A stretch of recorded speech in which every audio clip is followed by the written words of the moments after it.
দেখেন বাংলাদেশে প্রচুর বৃষ্টি হতেছে। বাংলাদেশে প্রচুর বৃষ্টি। দেখেন এখন ধানের এলাকা, ধান লইতেছে মানুষে, ধানের খুব ভয়ে ভয়ে যে ধান, ওই দেখেন ধান, এই দেখেন উঠোনের মধ্যে পানি, অনেকক্ষণ ধরে বৃষ্টি হতেছে। আর বলতে পারেন এটা একটা আল্লাহর রহমত, আবার বলতে পারেন এটা একটা আল্লাহর গজব, কারণ মানুষের কামপালাগুলো এখনো শেষ করতে পারে না। যাক আলহামদুলিল্লাহ, আল্লাহ কাছে শুকর। যারা আরে বৃষ্টি আসছে, যে 4 বছর পরে বৃষ্টি দেখতেছি কীভাবে বৃষ্টি,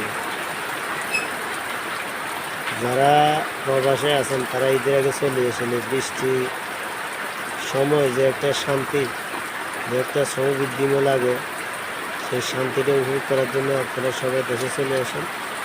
দেখুন বৃষ্টি, কি দারুণ লাগতেছে ভাই, আমার কাছে বহুত খুশি লাগতেছে।